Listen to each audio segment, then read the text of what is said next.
Continuando entonces con San Teófanes el recluso y estas cartas, ¿no?, acerca de la vida espiritual, menciona Teófanes que los pensamientos pasionales, ya entendimos en qué sentido habla de la pasión, y tras ellos los sentimientos que en efecto se forman, y finalmente los deseos que aparecen, dice, surgen a veces en el alma por sí mismos, sin que sepa cómo, ¿no? O sea, como que pareciera que no tengo, digamos, claro a partir de qué es que tal o cual pensamiento, que a su vez generó un sentimiento y que por último nos llevó a un deseo, o sea, nos conduce finalmente a una actitud, ¿no?, o a una reacción, no sé cómo llegó. Dice, pero en realidad, en su mayor parte, estos pensamientos suelen generarse a partir de impresiones externas, ¿no? O sea, en pocas palabras, podemos decirlo así, que vienen de fuera. Por ejemplo, dice Teófanes, las cosas, las personas, los acontecimientos excitan a su manera determinados pensamientos. Dice Teófanes, ¿qué podemos hacer al respecto? Estar vigilantes. No lo podemos evitar, pero sí podemos discernir qué influencia están ejerciendo en mí. Esto, digamos, es parte fundamental de la vigilancia. De hecho, dice Teófanes, de las cosas buenas nacen buenos pensamientos, de las malas, malos. Esto es como muy obvio, ¿no?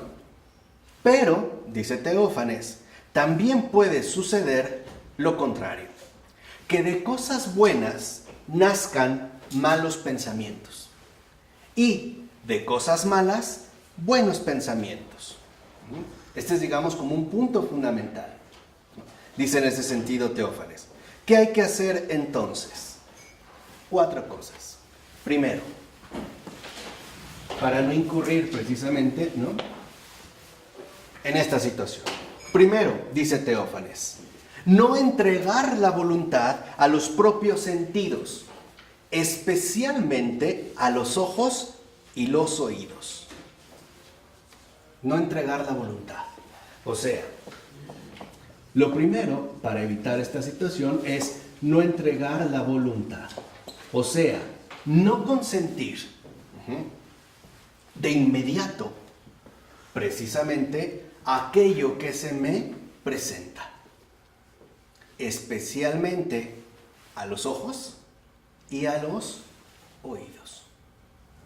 Si ustedes, por ejemplo, conocen la vida de algunos santos, verán que han tenido supuestas apariciones beatíficas. Por ejemplo, de Jesús o de la Virgen María. E incluso podemos decir que los han visto. Pero los que verdaderamente son santos no consienten a la visión que se les presenta. Por el contrario, de inmediato la rechazan. ¿Por qué? Porque si yo pongo mi voluntad en lo que he visto o lo que he oído, por ejemplo, lo que me ha sido susurrado, entonces quiere decir que ante todo estoy colocando la base, digamos, de este acontecimiento en mi propio consentimiento. Por ejemplo, sintiendo que soy muy bueno porque he tenido una visión de la Virgen o bien del propio Jesús. Entonces lo primero es no poner la voluntad.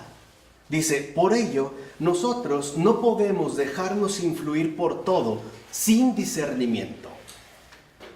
Que se me aparezca Jesús no significa que es Jesús. Y es lo que ya sabemos. Porque el diablo también se disfraza de luz. Y ahí es cuando, por lo regular, nos atrapa. Entonces, hay digamos, dos ámbitos ante los cuales nosotros debemos de estar muy atentos. No entregar la voluntad sin discernimiento ni a los ojos ni a los oídos. Ojo, sin discernimiento. No quiere decir que debemos de rechazar todo lo que vemos y escuchamos. No. Simple y sencillamente es que no podemos confiarnos totalmente y sin discernimiento a aquello que se presente ante nuestros ojos o bien aquello que sea recibido por nuestros oídos. Más bien, debemos de ser nosotros, en ese sentido, dice Teófanes, prudentes. Y estar al tanto de qué sucede en mi interior. ¿A dónde me lleva lo que he visto? ¿A dónde me lleva? Por ejemplo, demos un caso de algo bueno que puede generar un pensamiento malo. Yo veo que una persona ayuda a otra. Esto es algo bueno. Pero ¿qué ha despertado en mí? ¿Envidia? ¿Enojo? ¿Codicia? ¿Avaricia? Esto es lo fundamental. Entonces, en realidad, no importa tanto lo que se nos presenta o lo que nos llega por medio de los ojos y los oídos, sino la reacción que se genera en el interior de cada uno de nosotros. Esto es finalmente lo fundamental. Por ello es tan importante no consentir a todo lo que se me presenta. ¿Quedó claro? Segundo, en segundo lugar, dice Teófanes el recluso, cuando ya ha sucedido que se recibió una mala impresión y que de ella se ha generado un mal pensamiento, por ejemplo, este caso ahora me dio coraje, ¿no? O pensé que lo merezco más yo que esa persona, etc. Necesito borrar de inmediato esa impresión y detener el pensamiento de inmediato. En pocas palabras, tengo que cortar con esa influencia. Si yo ya me detecté este pensamiento, ¿no? Y estoy atento y me doy cuenta de que no va por buen camino, lo que tengo que hacer es cortarlo. ¿Cómo? No dándole cabida. Sobre todo, no añadiéndole monólogos interiores. O sea, no acrecentándolo. Sí, claro, tú te lo mereces más, tú has hecho todo, ese no hizo nada, y llegó y se lo dio, y bla, bla, bla, bla, bla. Porque entonces lo único que estás haciendo es atizando el fuego. Es como un anafre, que estamos en México, ¿no? Se le pone carbón abajo, se enciende un poco y después se le está sople y ¿qué? Sople y sople, hasta que prende. Eso es lo que hacemos con esos monólogos interiores. Y eso es justamente lo que nosotros no nos podemos permitir. Porque al final de cuentas vamos a terminar muy mal. Entonces es fundamental no entregar la voluntad. Y si es que esta impresión ya se ha generado, si es que ya se ha despertado en nosotros, ¿no? Este pensamiento que nos lleva por un mal camino, lo siguiente es cortar con ello. Entonces lo primero es no entregar, lo segundo es cortar con la mala influencia. Por ejemplo, sigamos en el mismo caso. Si mi pensamiento afirma que lo merezco más yo, lo puedo cortar diciendo, ¿y yo quién soy para merecerlo? ¿Por qué me considero más importante que esa persona? En pocas palabras, pisotear el ego. Esa es la manera de cortarlo. Y como al ego no le gusta que lo pisen, se calla. Así de sencillo. ¿Vamos? Número 3. Dice Teófanes. Tercero, una vez que hemos experimentado el mal de alguna impresión, no debemos permitirnos volver a encontrarnos voluntariamente con la fuente que lo produjo. Si yo ya vi que algo me llevó finalmente a un mal pensamiento y por lo tanto un mal sentimiento y finalmente un mal deseo, no me puedo exponer a volver a repetir, por así decirlo, la misma situación. O sea, tengo que evadir, o como me lo dijo una vez un monje, tenemos que aprender a romper con los rituales. Pongamos un ejemplo. Si yo llego en la noche cansado y digo que me voy a relajar un poco viendo internet, pero resulta que al final, después de navegar un poco, terminé viendo pornografía y otras cosas. Lo importante es ver cómo llegué ahí. Y entonces, no irme voluntariamente a aquello que en último término me hace daño. Si yo ya sé que visitar ciertas amistades me hacen terminar muy mal, no puedo exponerme voluntariamente a mi propia autodestrucción. Entonces, en tercer lugar es no exponerse ya. Si tú ya viste que eso no te ayuda, pues no te puedes exponer. Mejor es evitar ocasiones de pecado. Claro, ¿no? Evitar la ocasión de pecado. Aunque aquí también no estamos hablando de pecado, sino, digamos, de los daños que se pueden padecer con respecto a la vida espiritual. Si yo, por ejemplo, estoy atravesando una situación muy delicada, no sé, con respecto a una adicción al alcohol, no me voy a un antro. Obvio. Eso es obvio. Si voy es porque sé lo que quiero. Y lo que quiero es engañar a todo el mundo, y especialmente a mí mismo, ¿no? Entonces dice, aquí lo que vemos para no exponerse ya, requiere tres cosas. Primero, oración. Segundo, oposición esforzada. Me opongo.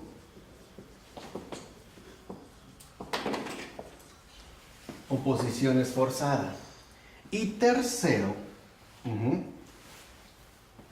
es resolución, que ya también la hemos definido, de acuerdo con Teófanes el Recluso. Oración, oposición esforzada y finalmente resolución. Digamos, es como el esquema fundamental para no exponerse ya. Y cuarto,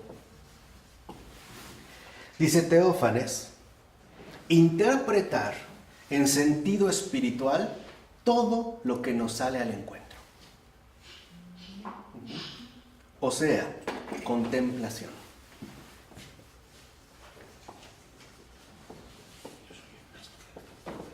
Es decir, espiritualización de todo. Por ejemplo, dice, de modo similar a como San Efrén el Sirio, una vez que encontró a una mujer que se había pintado más de la cuenta, les dijo a sus discípulos. Vean, uno podría tener un buen pensamiento o un mal pensamiento. ¿Qué hace Efrén? San Efrén les dijo a sus discípulos, ¿ven cómo se preocupa por embellecer su cuerpo, que pronto será polvo? ¿Y no vamos nosotros a preocuparnos de embellecer nuestra alma, que no muere? ¿Se dan cuenta? No vino de esto un mal pensamiento, por ejemplo, qué vieja tan ridícula, o esta perdida, ¿no? Esta cusca, o esta prostituta que está llamando la atención a los hombres. No. Simple y sencillamente se espiritualiza. Esa es la contemplación. Digamos, es el cuarto recurso, ¿no? Es algo en este sentido fundamental. Entonces, quiere decir que nosotros no podemos bajar la guardia ante la lucha constante en la que nos encontramos. De hecho, dice Teófanes, es cierto, esto que nosotros hemos mencionado, en principio, es interior, ¿no? Es un trabajo interior. Dice Teófanes, sí, y es una lucha eficaz, porque al no permitir que el mal gane terreno, dice Teófanes, entonces, de alguna u otra manera, pierden, a final de cuentas, la influencia que suelen ejercer en nosotros. Pero, además, hay también una lucha activa. Y esa es la que a veces olvidamos. Justo por lo que vimos en la clase anterior acerca de esta revolución antropológica. Porque creemos que solamente el trabajo consiste en el interior de uno mismo. Pues no, también dice Teófanes, hay, en último término, una lucha activa que consiste en emprender y realizar conscientemente acciones que contradicen por completo las sugerencias que, por ejemplo, puedo llegar a realizar. Por ejemplo, para debilitar la avaricia hay que realizar actos de generosidad. No basta con decir, no soy bueno, no.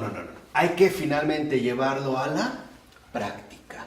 Entonces, no crean, y esto es como un error, creo, de muchas personas, al menos en lo referente a la vida espiritual, no crean de ninguna manera que la espiritualidad solo es algo interior, ¿eh? No, se realiza, se encarna también en un ámbito exterior. Y esto es, de hecho, me parece a mí, lo que ayuda más que la mera dedicación interior. Esto es importante, pero no es lo más importante. Lo más importante es lo que yo activamente realizo para vencer estos desórdenes interiores. Dice, contra el orgullo o la soberbia, hay que escoger actividades humillantes exteriormente. No solo se trata de mortificarse interior, decir, sí, soy una basura, no. Eso en realidad no es más que egolatría pintada de una espiritualidad demoníaca. No. Hay que asentir a ello. Incluso Conce lo está diciendo en actividades humillantes. Dice, contra el desorden de la diversión, elegir la vida doméstica con todas sus exigencias diarias. Aquí vemos ya dónde estamos. Entonces, no solo hay que quedarse con la idea de que todo es interior, no es verdad. Ante todo, hay que llevarlo hacia lo exterior. Dice, cuando esta lucha exterior se une a lo interior, entonces podemos decir que vamos por buen camino. Ahora sí. Entonces, no solo basta, en este sentido, con concentrarse o poner toda la atención a lo interior. Controlar la voluntad, ¿no? Cortar con la mala influencia que he recibido, ya no exponerme, mantenerme en contemplación. Sí, pero ahí también uno corre el riesgo de quedar atrapado en uno mismo.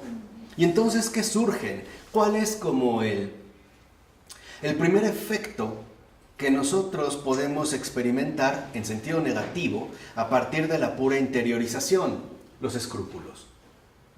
Porque nos ponemos tanta atención a nuestra interioridad, le damos tanta atención, que incluso cualquier fallita puede resultar, digamos, como una causa de un dolor inmenso.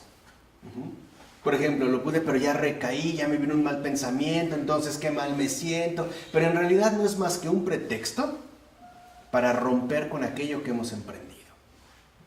Por eso es tan importante que nosotros nos basemos también en esta situación interior.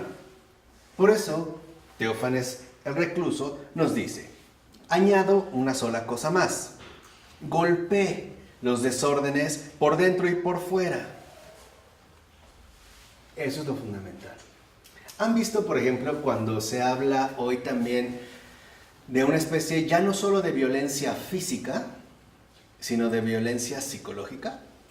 No solo te van a atacar por fuera, también de entrada lo van a hacer ¿qué? Por dentro. Por ejemplo, los antiguos guerreros mexicas, ¿no? El guerrero águila o el guerrero jaguar, que eran las élites, se vestían justamente de esa manera para infundir miedo al adversario. De entrada, o sea, aún no sabíamos si sabía pelear o no, pero su pura vestimenta ya estaba golpeando, ¿por qué? Por dentro. Es como un perro. A un perro, lo primero que hace es atemorizarnos por dentro. Enseña los dientes, amistad, hasta les escurre la baba. O sea, no conocemos su mordida, no nos ha mordido, pero el primer efecto para causar miedo es ¿desde qué? Desde dentro. Porque una vez que nosotros estamos atemorizados desde dentro, estamos ya paralizados. Dicho de otra manera, ya no podemos reaccionar por fuera. Es, por así decirlo, una cuestión más bien sutil. Dice, aquí lo fundamental es entonces el esfuerzo constante por las buenas obras, incluso contrariándome a mí mismo. Por ejemplo, hay personas que les gusta mucho comer, pero les da asco lavar los platos, incluso los que usaron. Bueno, hay que lavar los platos. Por ejemplo, por mencionar un caso. Porque esto es literalmente lo que nos va formando. ¿Qué pasa? Cuando nosotros dijimos contrariar, no, significa que nosotros superamos los límites que en último término nos hemos autoimpuesto. Y en base a ideas que muchas veces no tienen un sustento objetivo. Si la otra persona es grosera, ¿por qué tengo yo que ser igual? Tengo que superar este límite. Hay que romper la simetría, ¿no? Por así decirlo. De igual por igual, o sea, de ojo por ojo, diente por diente. Es finalmente vencerse a uno mismo, pero vencerse en la aplicación concreta de una acción visible, o sea, de una práctica. Si mal no recuerdo, si no me pueden corregir o nuestros videntes, ¿no?, que nos siguen a través del canal, Santa Margarita María Alacoque espiritualmente era muy grande, pero tenía una limitación, por ejemplo. No le gustaba el queso. Entonces una vez llega al convento y le dan queso. ¿Qué hizo? Se lo comió. Al principio se dio cuenta que el asco que sentía era enorme. Después sintió repugnancia. Y después, poco a poco, empezó a notar que no era tan grave comer queso como ella suponía, porque era más libre para aceptarlo todo. Y eso es lo que de alguna u otra manera nosotros tendremos que hacer. Estamos hechos para amar y ser amados. Y esto involucra aceptar lo que todo. Ya verán cuando en su momento hablemos de la muerte. No literalmente a lo que no nos agrada, o lo que nosotros en este sentido queremos disponer. Por eso es tan fundamental que entendamos que la vida espiritual es interior y exterior. Si solo es interior, caemos en el peligro de un espiritualismo barato. Si caemos solamente en el exterior, caemos en un fariseísmo irrelevante. No, es interior y exterior. Eso es lo fundamental. ¿Cuál tiene la prioridad? Las dos. Es como nuestras piernas. ¿Cuál es más importante? ¿La derecha o la izquierda? Las dos. En nuestros ojos, ¿cuál es más importante? Ambos. Son ambos los que nos permiten tener visión, ¿no? Lo mismo pasa aquí. Una persona espiritualmente sana es aquella que realiza interior y exteriormente las exigencias que esto implica. Por eso también Teófanes, por ejemplo, nos sugiere otras cosas. Dice, ok, ya vimos la necesidad de lo exterior, las buenas obras. Bueno, también es fundamental acompañarse de lecturas y buenas conversaciones, que de hecho conducen a la salvación del alma. Fíjense, además de eso, vuelve a recomendar la lectura. Un verdadero amante de la lectura. Conversaciones. Por eso una vez yo les dije, ¿de qué hablamos por lo regular? ¿Qué decimos? De verdad, ¿en qué consisten nuestras conversaciones? ¿Para qué usamos la lengua? Mejor ahí le paramos, ¿no? Además, dice Teófanes, participar en la celebración de los actos litúrgicos. O sea, asistencia a la iglesia. Eso exterior vence mi interior. Ese es el punto fundamental. Y los actos de mortificación. Ahora, ¿qué son estos actos de mortificación? Negarse a sí mismo. Son los actos. Ah, no quiero. Ah, pues ahora quiero. Quiero ir a matarlo. Ah, pues ahora no quiero. Por eso Santa Catalina de Siena, me parece, también nos aporta una regla muy, muy eficaz, pero difícil, de vida espiritual. Que quiera lo que no quiero y que no quiera lo que quiero. Aplíquenla. Esto es vital. Que quiera lo que no quiero y que no quiera lo que quiero. Esto es totalmente oponerse a uno mismo. En todos los sentidos. Por eso es, vuelvo a insistir, tan fundamental que nosotros alcancemos la concordancia adecuada, ordenada, entre interior y exterior. Por eso, si nosotros lo vemos, este gesto, esta cópula, este vínculo indisociable entre interior y exterior, es lo que nos permite cumplir a la perfección los mandamientos, que de hecho el Señor resumió en 2. ¿Se acuerdan o no? El primero es: amarás a Dios sobre todas las cosas y a tu prójimo como a ti mismo. Cuando nosotros nos concentramos en Dios, estamos, si lo quieren ver, ante el Dios invisible. Pero este Dios invisible se refleja en el exterior, donde aparece mi prójimo, que de hecho es visible.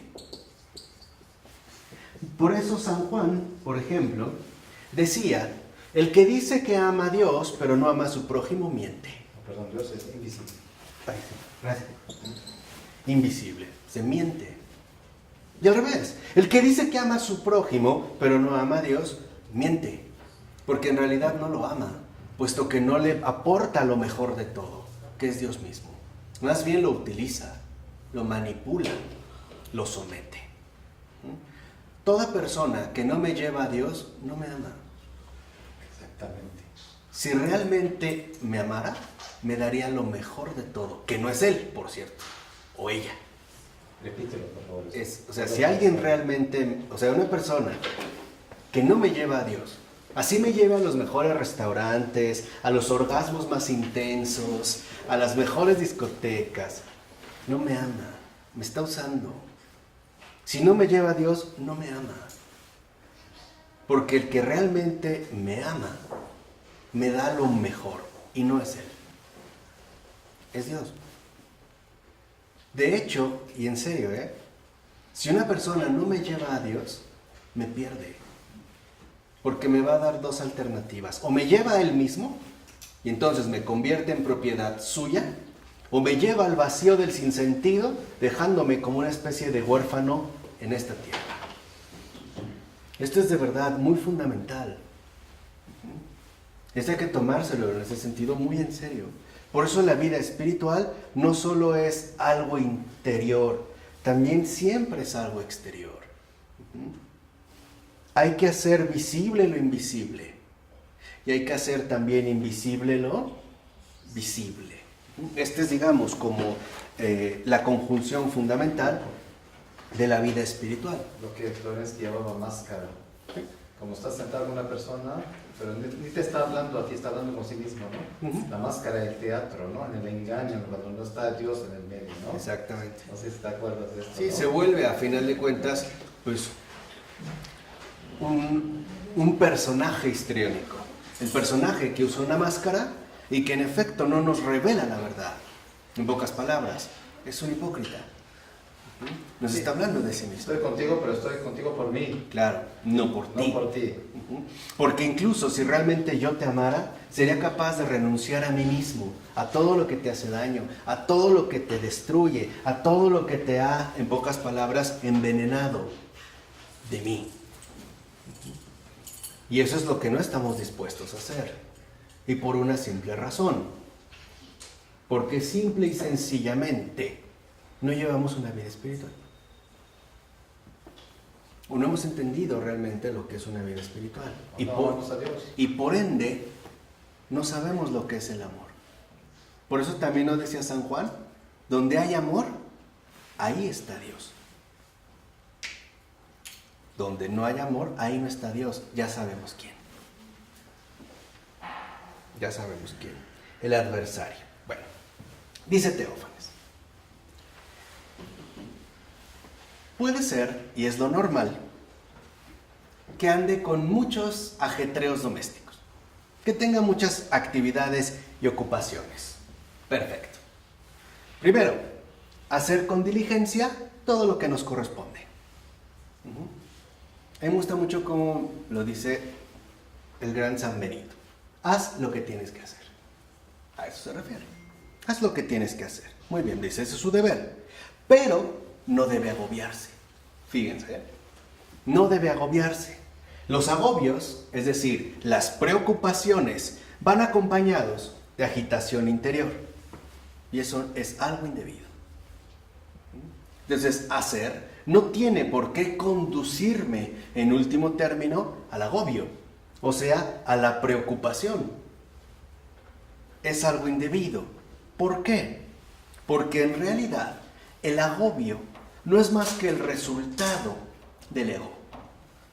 Es o bien obsesionarme con que esto tiene que salir perfecto porque debe de estar a la altura de lo que yo realizo, o bien porque quiero llevarme todo el reconocimiento de lo que estoy realizando. Ese es un punto fundamental para que vean hasta dónde se puede entremeter y todo el trabajo que tenemos que hacer. Esto es, digamos, como algo muy fundamental de tomárselo en serio. No puedo agobiarme. Por eso Santa Teresa de Calcuta le decía a Jesús: Señor, no hice lo que debía, pero hice todo lo que pude. ¿Dónde está el agobio?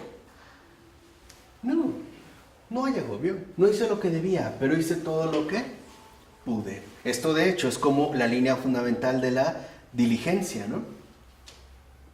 Esto es algo fundamental. No tiene por qué haber en ese sentido agobios. ¿O se acuerdan también lo que nos enseñó el Santo Padre Isidor? Que no es más que el Batiushka de Pavel Florensky, ¿no? De las mermeladas. No todo tiene que ser tan perfecto. ¿Cuánta gente no se agobia porque en la cena que va a ofrecer se cayó una copita de vino tinto? Es una tragedia. O porque se les hizo un rayoncito aquí. O personas porque les salió un barro, una espinilla. Se acabó el mundo. Porque me rayaron la casa. O porque me rayaron la casa, ¿no? O porque se me cayó un árbol encima del coche.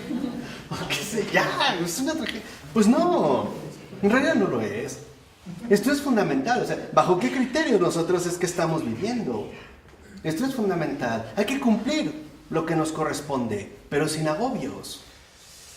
Lo fundamental es hacerlo todo, a final de cuentas, lo mejor posible. Nada más. No tiene por qué ser perfecto. No tiene en ese sentido por qué ser perfecto. Dice, esto... Solo las obras de caridad tienen que ir más y más. Ah, no, claro, pero no me refiero a que tienen que ser así como ya perfectas. No. Pero tienen que... Es como, por ejemplo, si yo doy una limosna en términos de dinero, los billetes no tienen que ser nuevos. Por ejemplo, ¿no?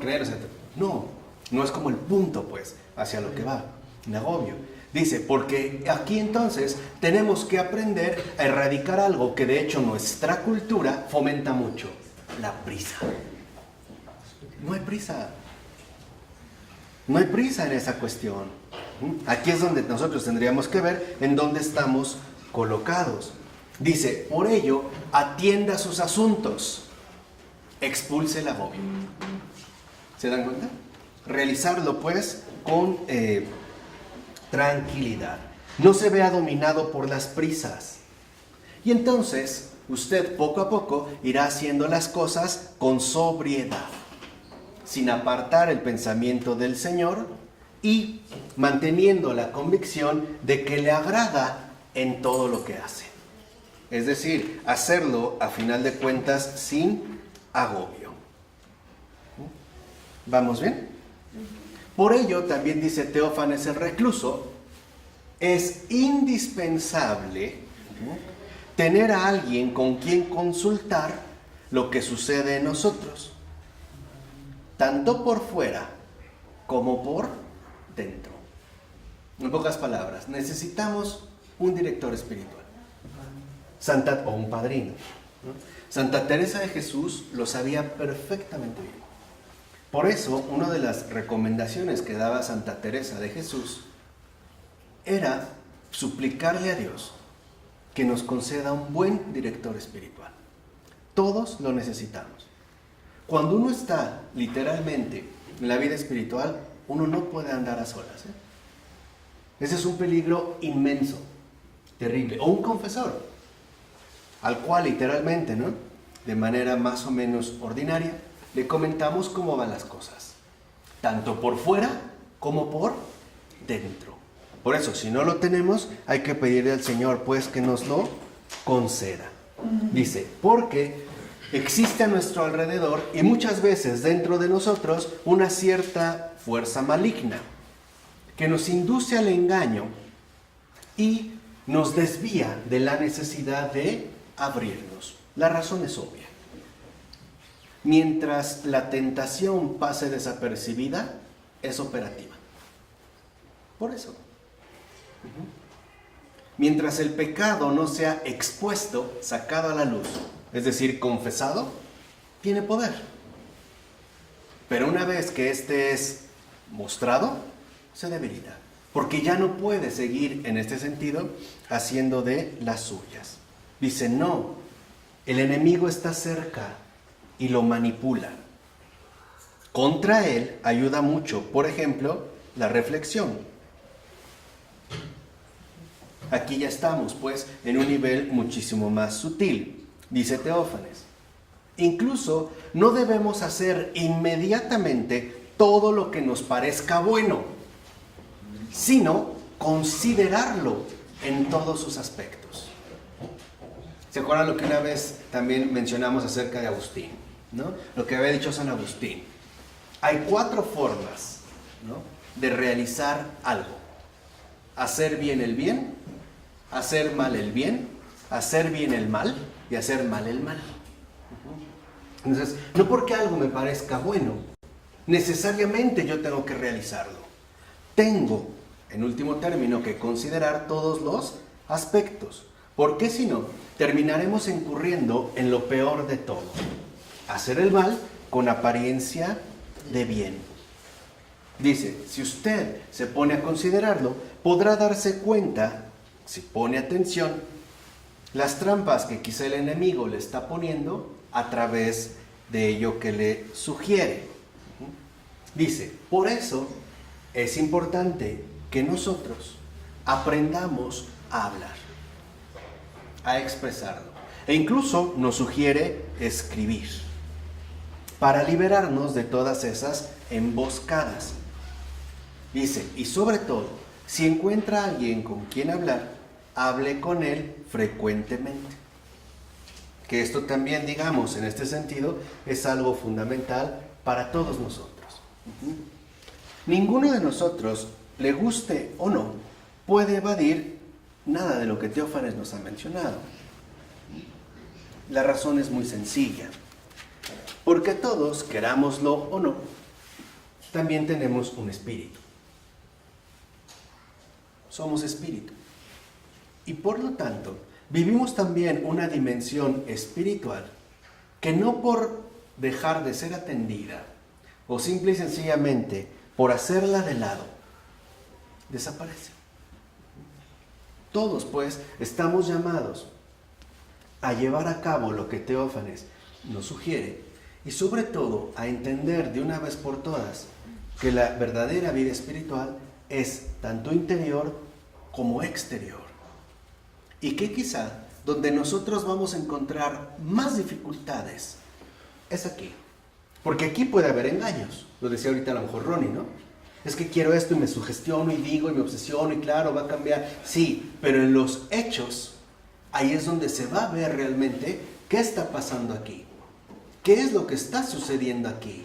Si yo no logro, por lo menos, ¿no?, como estabilizar de una manera adecuada lo interior con lo exterior, entonces lo mejor es empezar por lo exterior, forzándome, contrariándome, hasta que poco a poco el interior vaya liberándose de sus propias ataduras.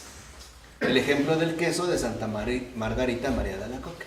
Hay un mejor ejemplo, Santa Teresita del Niño Jesús, con la monja que le caía mal, le salpicaba con el agua. La otra ni se daba cuenta de que caía mal. Sí, o sea, ya no, o sea, en este sentido se va como superando, ¿no? Se va en este sentido como puliendo. ¿Por qué? Porque en lo interior podemos exponernos a muchas emboscadas. Por ejemplo, creernos que haciendo el buen propósito se va a realizar. Y no es así. En cambio, con lo exterior, lo hecho está. Y es en ese sentido, lo exterior, lo que irá conformando, a veces no sin dolor ni esfuerzo, al propio ¿qué? Interior. Esto es algo, digamos, en un sentido particular, lo que hoy en día olvidamos. Y lo olvidamos por una razón muy moderna. Somos bien mentalistas. Pensamos que todo está en la interiorización y en una especie de autoprogramación mental interna, ¿no? Para realizar lo que quiero. Mentira. Mentira, no todo es la mente, es lo que quiero que entiendan. Por el contrario, en nuestra exterioridad, en nuestra acción, es donde el interior, quiera o no quiera, se irá conformando cada vez más a lo que corresponde. Es decir, en este sentido, a lo que Dios nos ha venido a proponer y nos ha venido a compartir, que no es otra cosa más que la caridad. Por eso también veamos el otro lado para acabar. Dijimos hace un momento, si una persona no me lleva a Dios, no me ama. E igual, si yo no llevo a los demás a Dios, tampoco los amo. No los amo. Y peor para mí. Cuando Jesús lava los pies, ¿no? Es un ejemplo exterior extremo para nosotros, ¿no? Cuando le dice Pedro, a mí es jamás. Si quieres comentar. Sí, o sea, en el caso de Jesús, este amor se ve ya en algo exterior. Por ejemplo, en el caso de Pedro, ¿no? Que es cuando llega a lavarle los pies y la reacción inmediata de Pedro es, no, Señor, a mí no me lavarás los pies, tú eres el Señor. Ya sé que eres el Hijo de Dios, ¿no? Que no me lo ha revelado ningún hombre. Pero interiormente Pedro, por ejemplo, ya está basado en una postura. En pocas palabras, no es lo que dice Pedro, sino la postura desde la cual lo dice Pedro. En pocas palabras, ahora se tiene que hacer lo que Pedro dice. Y la única manera de romper con esa postura es desde lo que, desde lo exterior. Si nosotros lo vemos, ¿no? En el caso de Pedro es como muy hermoso porque Pedro es como de cierta manera extremista. Primero dice, no me lavarás los pies. O sea, porque yo interiormente establezco esto. Y el Señor le dice, rompe su postura. Si no te lavo los pies, no tendrás parte conmigo. Entonces, ¿qué hace Pedro? Se va hasta el otro, rebota, ¿no? ¡Pam! Sale volando hasta el otro lado y dice, entonces lávame todo. Es como muy curioso, ¿no? El Señor le dice, no, tampoco. Y el Señor le dice algo también muy fundamental. El que está limpio solo necesita ¿qué? Lavarse los pies. En pocas palabras, escucha lo que te estoy diciendo, Pedro. Haz lo que tienes que hacer. No añadas más ni quites. Simple y sencillamente, haz lo que tienes que hacer. Dejarte lavar los pies por mí. Y eso es lo que después entendió Pedro. Porque nosotros siempre queremos evadirle, ya sea añadiéndole, como Pedro, entonces báñame todo, ¿no? Después va a decir que para que se quede bien, que sea agua pura traída de los Alpes suizos, no sé qué, bla, bla, bla. O bien entonces, nada. No es así. El punto aquí, lo fundamental, es que nos demos cuenta cómo, si uno se esfuerza en lo exterior, lo interior se ordena. No basta con decir que voy a hacer todo lo posible interiormente porque esa persona no me caiga mal. Tengo que trabajar en lo exterior. Esa es la mortificación, negarse a sí mismo. Esa, en pocas palabras, es la humillación, ¿no? Es la cruz. Es lo que hace Jesús. Su amor, el amor de Dios no solo es algo interno, profundo, es también algo externo. Tan externo que fue clavado a un madero. O sea, Dios tan se puso a nuestro alcance que lo matamos. Ahí está este gesto externo. Entonces no basta decir con que voy a cambiar. Tengo que lavar los pies. Me tengo que dejar lavar los pies para que aprenda cómo se le lavan los pies a los demás. En nombre del Padre, del Hijo, del Espíritu Santo.